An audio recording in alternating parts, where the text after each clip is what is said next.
new signal caller this week. I just turned it over to our man, Ryan Willett, the athletic attorney of the H-Town, coming down, and it is time for our Houston Texans Insider. Yes, he was starting for them in the middle. Our Houston Texans Insider, Jay Foreman. Jay, welcome back. And these games count now in the NFL. What's going on, my man? Hey, we're doing well. Jeff Blake, Ryan Willett. We all got our fantasy football lineups in, but that's not what we want to talk about. We want to talk about what really counts on the football field today for the Houston Texans. Oh, well, they got a tough task, especially defensively with RG3 and their cast of characters at wide receiver. A lot of speed and playmaking ability coming into Houston, especially the first game of the season. You really don't know what to expect.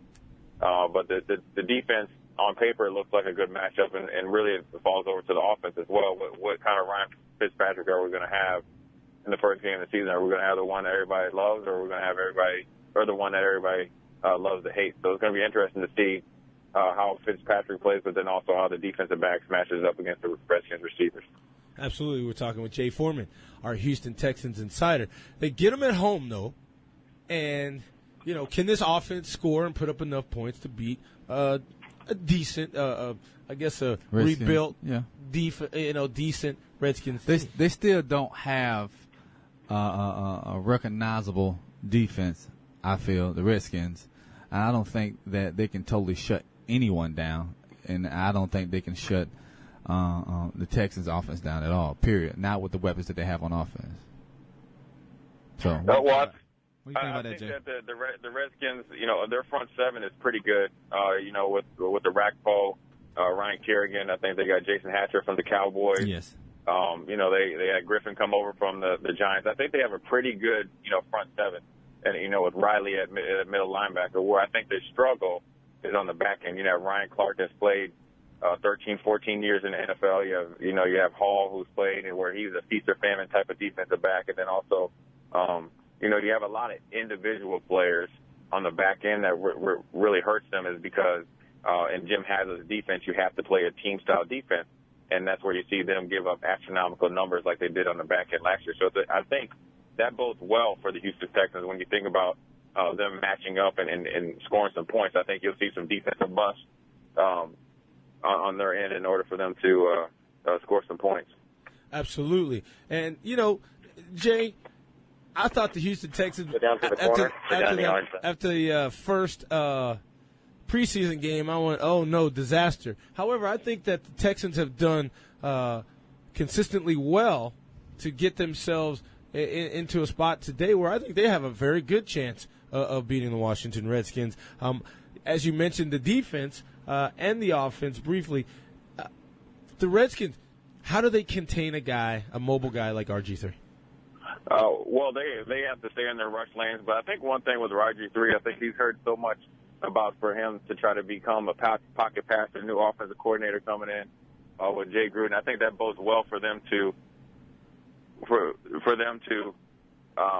contain him, but then also get some sacks against him. He's very fragile right now. Mentioning Jeff Blake, you could mention this, where when you have a quarterback that's mentally defeated, that paralyzes him, and when he goes back to drop back and pass the ball. So if they ever wanted to face RG3, this is the year and this is the game.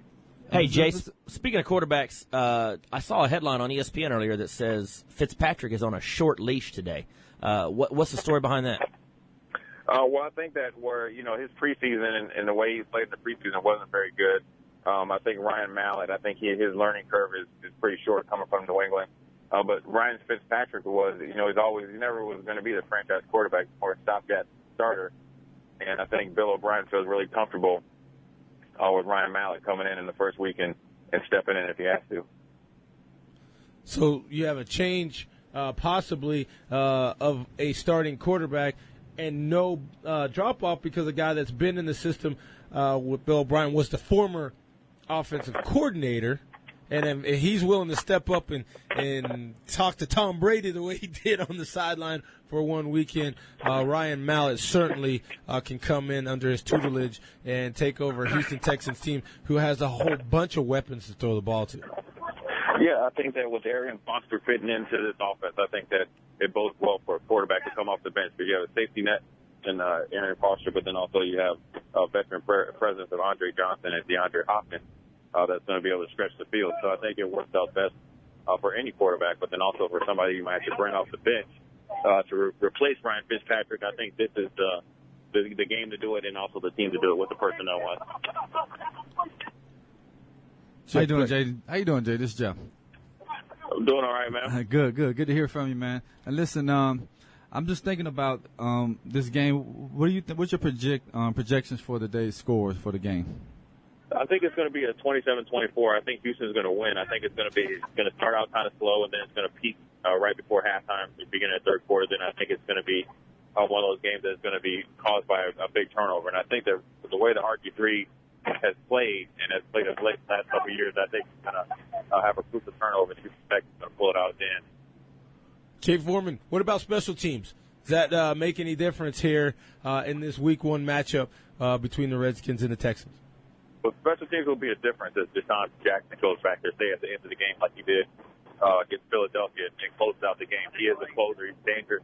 But I think if Deshaun Jackson isn't returning kicks because he had a hamstring injury that pretty much hampered him all preseason and an ankle injury, I think the Houston Texans have the advantage because their return game, but then also their coverage units are a little bit better than Redskins. Absolutely. Well, Jay, we're excited. We look forward to having that game.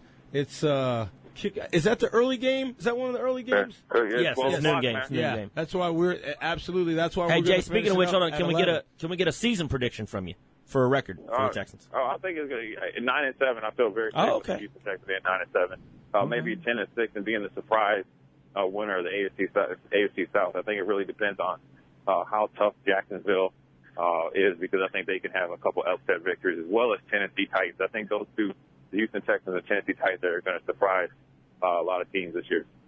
Absolutely. Well, we appreciate it. In fact, we are going up to the 11 o'clock hour where the Houston Texans pregame will be on here on 12:50 a.m. ESPN San Antonio. So we appreciate it, man. So we'll let you get locked in and figured out for the games. And certainly, man, how can people follow you on Twitter during the season, man? It's one of your prime times to shine.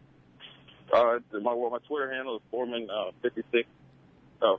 Foreman 5655, and I do a lot of things, different media work, but that's the best way to follow me on Twitter.